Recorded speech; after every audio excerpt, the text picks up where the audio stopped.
오늘은 창세기 1장 1절, 이제 우리가 새해를 들어오면서 매일 성경 본문이 창세기 본문으로 다시 왔어요. 그래서 창세기 오늘 1장 1절을 꼭 나눠야지만 창세기와 성경 전체를 열 수 있는 귀한 말씀이기 때문에 매일 성경 큐티 본문을 통해 또한 그 순서를 따라서 창세기 1장 1절을 함께 나누려고 합니다. 2026년 허락하신 하나님의 한 해, 하나님의 일하심과 복을 누리고 하나님께 귀하게 쓰임받는 우리 모든 성도님들 되기를 주님의 이름으로 축원합니다. 또한 매일 말씀 묵상, 우리 교회에 4가지 영적 목표가 있잖아요. 매일 말씀 묵상, 111 기도, 일주일에 한 번 이상 교회 와서 1시간 이상 기도하는 기도의 삶, 그리고 매년 성경 1독 이상, 그리고 매년 2명 전도의 영적 목표를 이루셔서 올 한 해 그리스도의 장성한 분량에 이르시는 모든 은혜인들 되기를 주님의 이름으로 축복합니다. 이 모든 일들이 가능하려면 제가 보니까 2026년 우리의 주원은 하나님이 되어야 할 것 같아요. 그래서 이번 설교 제목이 2026년의 주원은 하나님입니다 라는 제목으로 말씀 나누려고 합니다. 우리 시간 좌우에 있는 분들 보면서 이렇게 한번 인사하시죠. 2026년의 주원은 하나님입니다. 사는 성도 여러분, 오늘 우리는 이 지구촌 안에서 가장 대표적인 베스트셀러를 뽑는다면 바로 이 성경입니다. 이 성경의 첫 장을 넘기면 뭐가 나올까요? 까만색 표지가 나옵니다.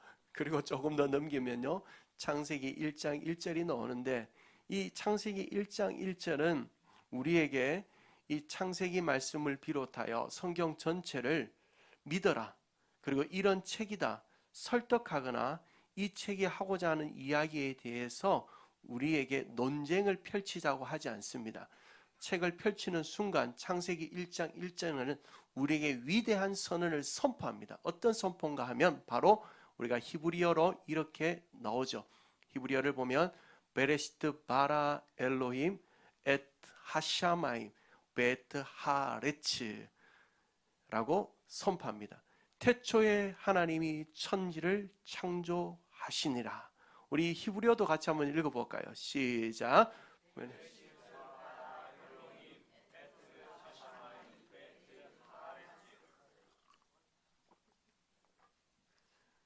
여러분, 거의 욕 같은 수준으로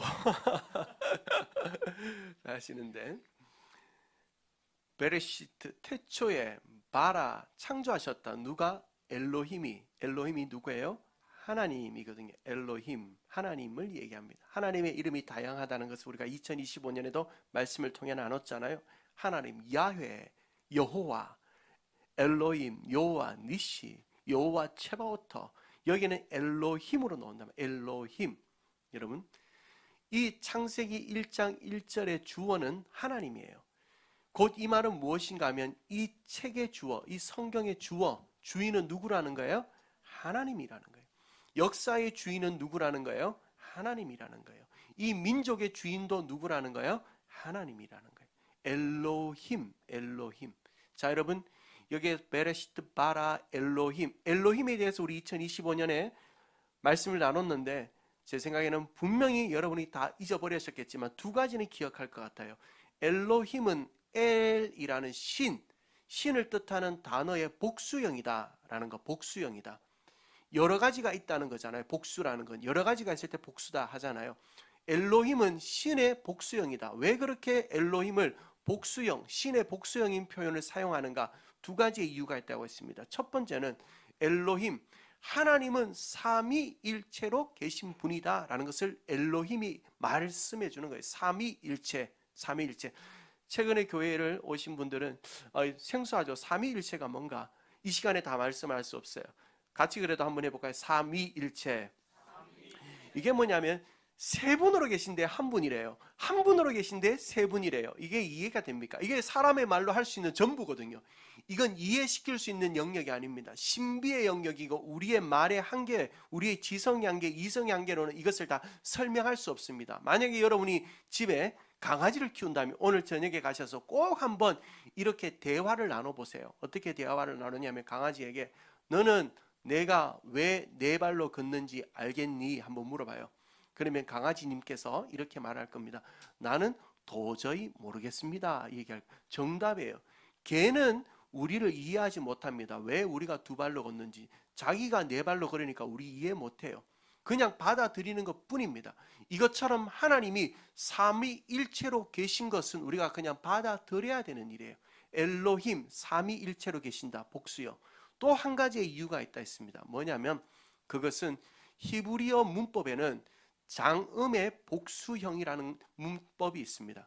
여러 가지가 있어요. 여러 가지가 있으면 이 여러 가지를 표현할 때 크고 위대하고 전능하신 것을 표현할 때는 복수형을 통해서 엄청난 힘을, 능력을 표현하기 위하여 장음의 복수형이라는 문법을 사용합니다. 제가 이걸 어떻게 설명할까 어제 저녁까지 고민을 했는데 이런 생각이 들더라고요. 여러분, 전라도에 가면 뭐가 많다든지 뭐가 너무 좋다든지 이럴 때는 이런 표현을 종종 하더라고요. 목사님, 허벌나게 많아요. 이렇게 얘기해요. 너무 많은 걸 그렇게 표현한 허벌나게 좋아요. 이렇게 얘기를 해요. 그것처럼 히브리어 문법에도 너무 크고 광대하고 전능하고 힘이 많고 위대하실 때는 그 신에 대하여서 복수형을 사용해서 그 신을 표현합니다. 그러니까 하나님께서는 그렇게 크고 위대하고 전능하시고 광대하신 하나님이라는 사실을 우리는 이 엘로힘을 통해서 볼 수 있는 겁니다. 자, 그렇다면 이런 엘로힘이 바로 이 말씀의 주어요, 역사의 주어요, 또한 민족의 주어요, 이 시대를 통치하시는 주어요, 성경의 모든 처음과 마지막이요, 우리 인생의 처음과 마지막이 되신다면 그 모든 것의 주어가 되신 하나님 엘로힘께서 우리 인생의 주어가 되신다. 우리 가정의 주어가 되신다. 우리 교회의 주어가 되신다. 얼마나 좋은 일입니까? 자, 그렇다면 우리가 2026년 하나님을 주어로 삼고 살아가는 인생, 그런 가정, 그런 삶이 된다면 우리 삶이 무엇을 기대할 수 있을까? 과연 하나님을 주어로 삼는다면 어떤 역사를 경험할 수 있을까라는 것을 오늘은 창세기 1장 1절에 나오는 세 가지의 단어와 연결해서 말씀을 함께 보려고 하는 겁니다. 2026년 하나님이 주어가 되는 인생을 살 때 우리가 기대할 수 있는 세 가지, 창세기 1장 1절에 나오는 세 가지의 단어를 통해 함께 살펴보며 그 역사가 여러분의 삶에 동일하게 있게 되기를 주님의 이름으로 축원합니다. 그 첫 번째는 만물의 통치자 안에서 사는 삶을 우리는 기대할 수 있습니다. 만물의 통치자 안에서 사는 삶을 우리는 기대할 수 있다는 겁니다. 자, 여러분, 2026년 하나님을 주어로 하며 살아가는 인생이 기대할 수 있는 첫 번째를 알기 위해서 우리가 살펴볼 첫 번째 단어는 바로 태초에 하나님이 천지를 창조한 태초에라는 단어, 히브리어로 베레시트라는 단어예요. 태초에. 여러분, 태초에라는 이 단어 한 단어 안에는 어마어마한 하나님의 메시지가 숨겨져 있어요. 제가 이번에 참 설교하기 전에 얼마나 많은 기도를 하고 설교를 준비하겠습니까? 그래서 매일 성경 본문을 통해서 순서를 따라 설교를 하는 것도 참 좋겠지만, 그리고 신년 첫 주일이니까 좀 하나님의 축복의 메시지를 나누는 것도 좋겠다, 이런 갈등들을 계속 하다가 창세기 본문을 하나님께서 나누면 좋겠다는 마음을 주셔서 창세기 1장 1절을 펼쳤는데, 참 하나님께서 또 이 세 단어를 통해서 함께 메시지를 나누면 좋겠다는 마음도 주셨어요. 그런데 하나님, 이건 조금 주일 2부 예배 때 다루기는 조금 난해할 수 있는데요, 이런 마음이 드는데 하나님께서 네가 은혜인 성도들을 무시하냐? 우리 성도들의 수준이 얼마나 높은데, 이런 마음을 주셨어요. 그러니까 지금부터 못 알아듣는 척하면 수준 이하가 되는 거예요. 그러니까 여러분 잘 한번 따라와 보시기 바랍니다. 태초에라는 베네시트라는 이 단어를 알기 위해서는 이 성경을 기록한 저자가 어떤 상황에서 이 성경을 기록했는지를 알아야 합니다. 자, 이 태초에라는 문장으로 단어로 시작되는 이 창세기는 누가 기록했는가 하면 모세가 기록했습니다. 모세. 자, 모세는 정확하게 얘기하면 모세가 이 창세기를 기록한 것이 아니라 누구에 의해서, 누가 누구를 통해서 이 성경을 기록합니까? 하나님께서 모세를 통해서 성경을 기록하죠. 하나님께서 영감을 주십니다. 영감을 주시죠. 그래서 설교를 못하는 목사나 남편이 먼저 죽은 할머니나 똑같은 게 영감이 없다는 거 아닙니까? 그런데 우리는 영감 있는 아내가 되길 축복합니다. 자, 그런데 여러분, 하나님께서 영감을 주셔서 모세가 하나님의 말씀을 기록하는데 어디에서 기록하는가 하면 시내산 아래에서 기록합니다. 모세가 출애굽하잖아요. 이스라엘의 백성들을 데리고 출애굽합니다. 그리고 홍해를 건넙니다. 그리고 그가 도착한 것이 시내산입니다. 시내산에 도착해서 하나님께로부터 율법을 받습니다. 말씀을 받아요. 거기에서 몇 년을 머무는가 하면 2년 동안 머무르게 됩니다. 시내산 아래에서. 그때 모세가 이 창세기를 기록하게 됩니다. 여러분, 그러면서 그 창세기를 기록하며 첫 번째 단어로 하나님께서 기록하게 하신 것이 바로 태초에입니다. 태초에. 여러분, 한번 이스라엘의 백성의 상황을 한번 생각해 보라고요. 400년 동안 그들은 애굽에서 종살이했던 사람들입니다. 누구의 통치를 받았습니까? 누구의 통치? 바로 왕의 통치를 받으며 400년 동안 살았습니다. 그리고 그들은 무엇을 최우선으로 살았습니까? 물질을, 노예 생활하니까요 얼마나 곤비합니까? 눈에 보이는 것을 추구하며 살았습니다. 무엇보다도 무엇을 믿으며 살았습니까? 우상들을 믿으며 살았습니다. 애굽에서 출애굽하기 전 10가지의 재앙이 내려지잖아요. 피, 개, 이파, 악독, 우매, 흑장, 피 재앙, 개구리 재앙, 이 재앙, 이런 재앙들이 내려진단 말이에요. 근데 이 10가지 재앙은 결국 애굽에 있는 모든 우상들을 파하시는 하나님의 기적이거든요. 그들이 믿었던 우상들을 철저하게 파하시는 거예요. 그러나 그들은 400년 종생활하면서 애굽에서 우상을 믿으며 살았습니다. 그러면서 하나님께서는 이제 그들에게 조금 있으면 아무것도 기대할 수 없고 아무것도 없는 광야로 그들을 밀어넣습니다. 그러면서 하나님께서는 태초에 라는 이 문장을 쓰게 하십니다. 이게 무슨 메시지냐는 거예요. 지금까지 400년 동안 종살이하며 눈에 보이는 것, 바로의 통치를 받고 눈에 보이는 것을 추구하며 살고 우상을 섬기던 그들에게 이제 아무것도 보이지 않는, 아무것도 보장되지 않는 광야의 길을 시작하며 그들에게 태초에라는 이 문장으로 그들에게 메시지를 전하고 싶은 하나님의 의도는 뭐냐는 거예요. 여러분, 잘 생각해 보십시오. 이스라엘의 백성은 눈에 보이는 것만 보았습니다. 눈에 보이는 것만 추구했습니다. 그런데 하나님께서 태초에가 뭐예요? 모든 시간이 시작됐다는 것입니다. 모든 시간이 시작되는 것 안에 살아가는 이 만물들, 그러나 하나님은 뭐예요? 시간 위에 초월해 계십니다. 시간을 초월해 계신 그분께서 너희들은 시간 안에 사는 그것들만 추구하고 살지만 나는 그 시간을 초월해 있는 하나님이시니 그 하나님께서 너희들을 인도해 주겠다는 약속을 주시는 거예요. 또 한 가지는 태초에 모든 것이 생겼습니다. 태초 이전에는 아무것도 없었습니다. 태초 후에 물질도 생기고 먹을 것도 생기고 입을 것도 생기고 사람도 생기고 모든 것이 생겼어요. 그런데 그들은 태초 후에 생긴 것을 의미로 삼고 태초 후에 생긴 것을 목적으로 삼고 태초 후에 생긴 것을 우상으로 삼았습니다. 그러나 하나님께서는 스스로 계신 분이에요. 누구에 의해서 생긴 분이 아니라 스스로 계신 자존자입니다. 그러니까 하나님께서 그것을 약속하는 겁니다. 너희는 지금까지 태초 후에 생겨진 것들을 의미로 목적으로 우상으로 삼았지만 이제는 스스로 있는 나 하나님께서 너희들을 입히고 먹이고 책임지고 치료하겠다라는 약속을 주시고 계신 거예요.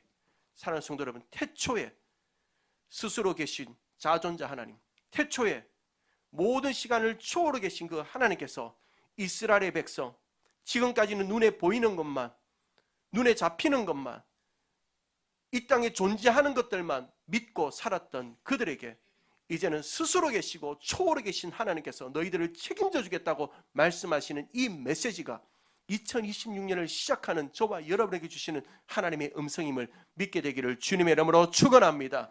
우리 또한 그렇습니다. 우리 또한 우리는 삶의 눈에 보이는 것들, 우리가 추구하는 것들, 그것들을 목적으로 의미로 우상으로 삼고 살아왔을 수 있습니다.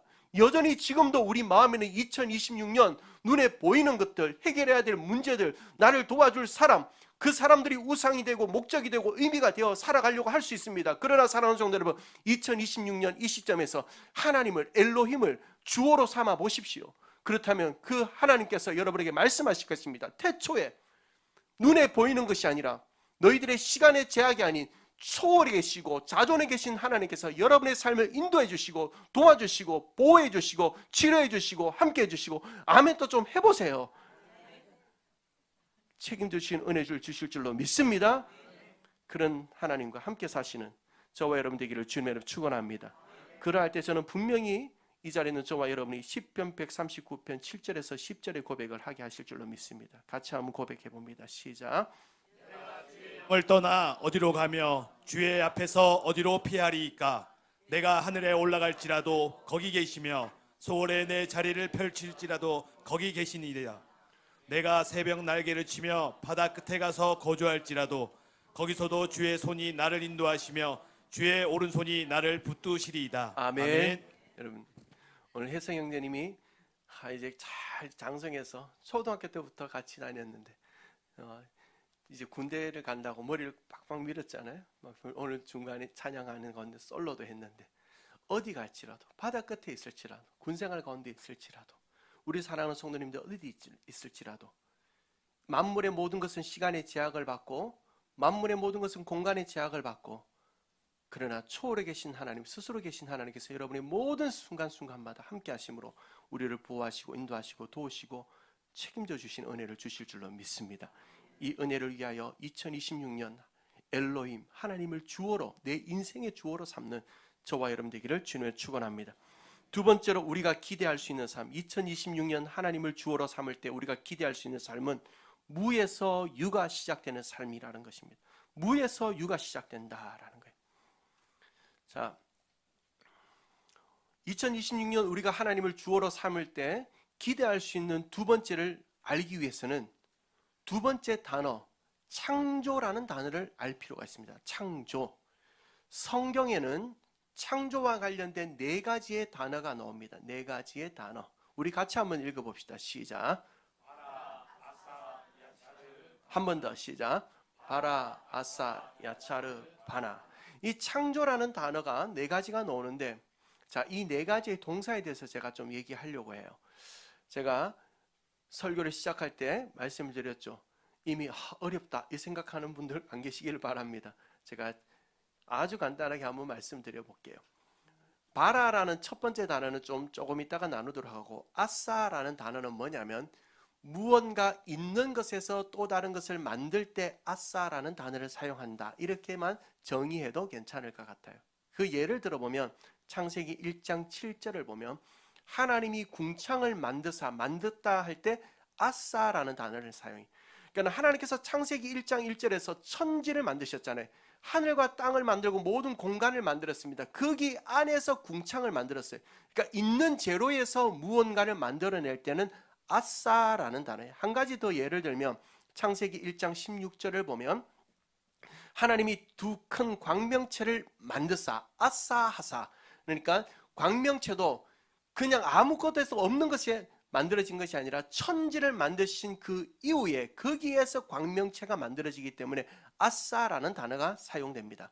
그러니까 아싸라는 단어는 무언가 있는 것에서 또 다른 창조가 일어날 때 아싸예요. 두 번째 단어가 뭐였습니까? 야차르라는 단어는 뭐냐면 무언가를 만드시는데 좀 섬세하게 만들 때가 있어요. 하나님께서 만드신 작품 가운데 가장 섬세하게 만드신 작품이 뭐겠습니까? 사람 아니겠어요? 섬세하게, 너무 섬세하게 만들어서 이상하다 이러지 마시고 섬세하게 여러분을 만들었단 말이에요. 창세기 2장 7절에 보면 여호와 하나님이 땅의 흙으로 사람을 지으시고 야차르 하셨다. 만드셨고 지으셨다. 사람을 만들 때는 아주 섬세하게 만드십니다. 이럴 때 표현이 야차르입니다. 야차르 안에는 하나님의 섬세하신 손길이 담겨져 있는 거예요. 세 번째 단어가 뭐였죠? 바나라는 단어. 바나. 이 바나라는 단어는 뭐냐면 창조를 하시는데 순서를 따라 뭔가를 만들고 그 다음에 만들었다. 또 그 다음에 만든 것은 목적을 갖고 만들었다라고 할 때 바나라는 동사를 사용합니다. 대표적인 예를 하나 들어보면 창세기 2장 22절이에요.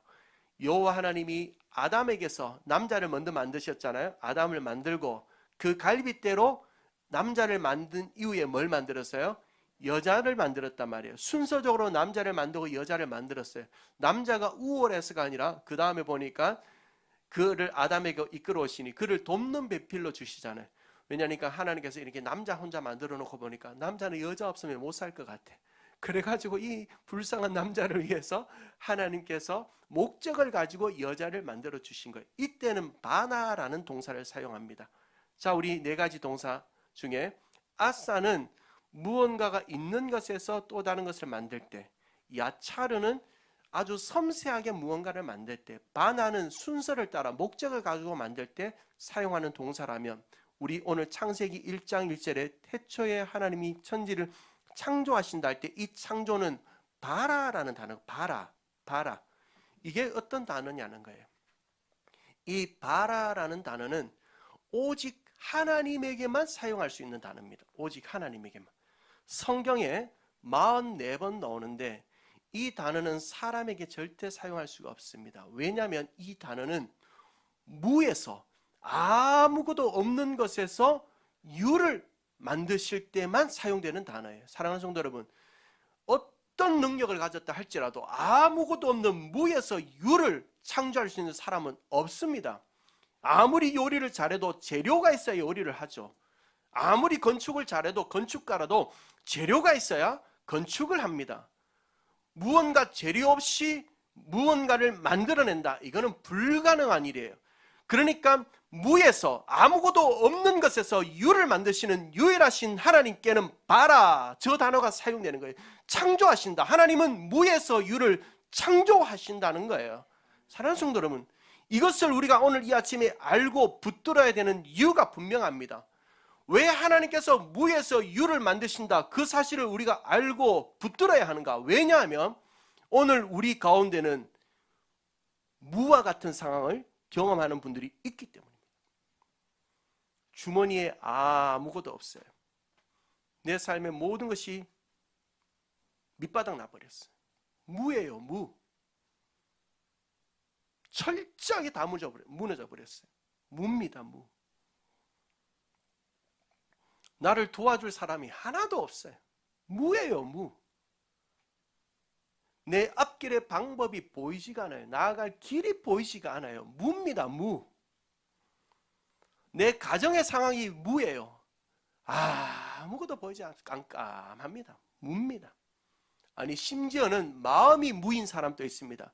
마음에 기쁨도 없습니다. 감사도 없습니다. 마음이 공허해서 혼돈하고 흑암이 가득한 마음으로 2026년 새해 첫 주일을 시작하는 분들도 있을 수 있습니다. 여러분은 어떠십니까? 여러분은 무의 상황을 지금 맞이하고 있지 않습니까? 여러분의 가정에 일어난 일, 여러분 삶에 일어난 일, 내 마음이 마치 무와 같다면 오늘 우리가 붙들어야 되는 분은 분명합니다. 누구입니까? 아무것도 없는 것에서, 무에서 유를 창조하시는 그 엘로힘을 붙드신다면 우리의 삶의 무와 같은 상황에서도 유를 만들어내시는 역사를 저와 여러분이 경험하게 될 줄로 믿습니다. 내 삶의 형편이 형편없습니까? 내 삶의 형편이 없어요. 내 인생의 앞길이 보이지 않습니까? 내 마음이 너무 공허합니까? 혼돈합니까? 외롭습니까? 고독합니까?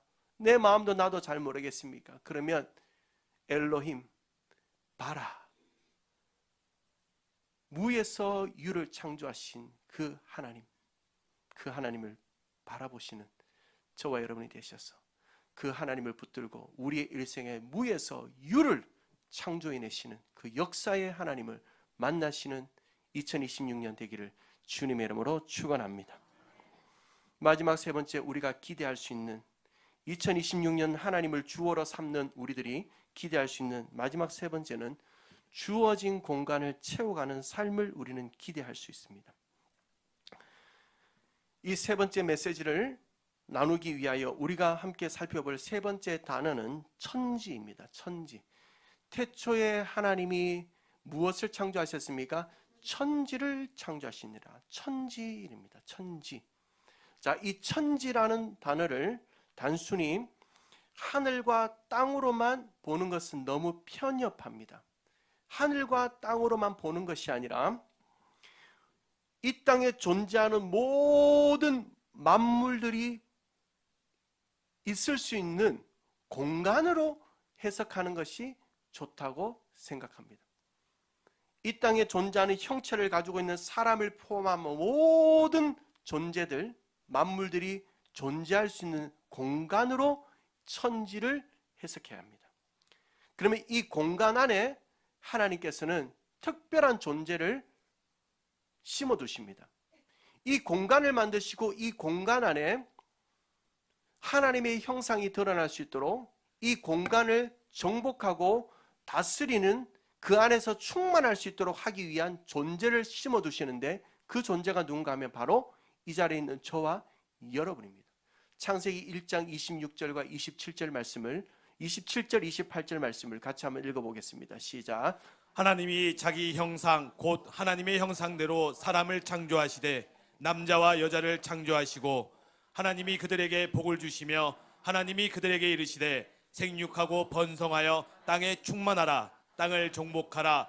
바다의 물고기와 하늘의 새와 땅에 움직이는 모든 생물을 다스리라 하시니라. 28절에 보니까 하나님께서 이 공간 안에 사람을 세우시고는 그 공간 안에서 충만하도록, 정복하도록, 다스리도록 하시는 명령을 하십니다.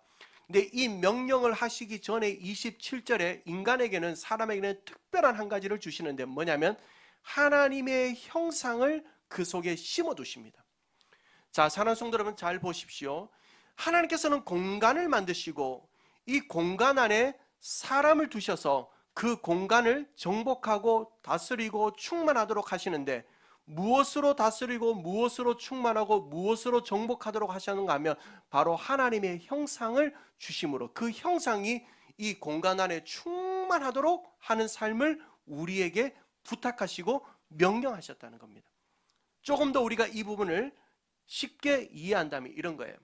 여러분, 지구라는 공간이 있습니다. 이 지구라는 공간을 우리가 어린 시절에, 또 때로는 우리 손주들, 아이들 보면 퍼즐 게임 하잖아요. 큰 퍼즐을 하나 한 조각 한 조각 만들잖아요.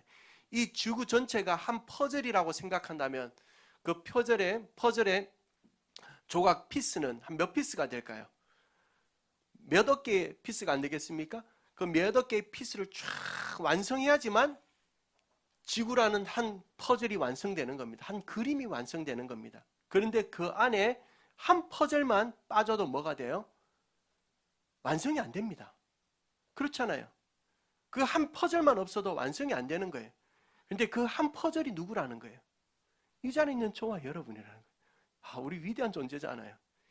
이 우주에, 이 지구에, 이 대한민국에, 이 달서구에, 이 은혜인 교회에, 이 공간을 채우기 위하여, 이 그림을 완성하기 위하여 하나님께서는 우리를 한 퍼즐로 삼아주시고 그 공간 가운데 있도록 해주셨습니다.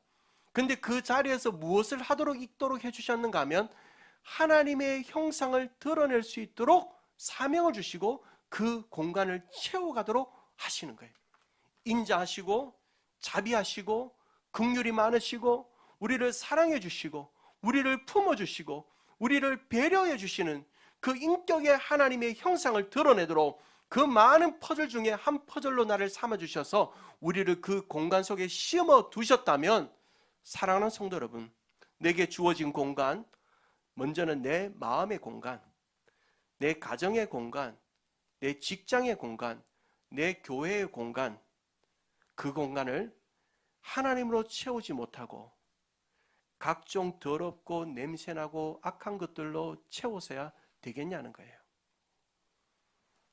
2025년을 한번 생각해 봅시다.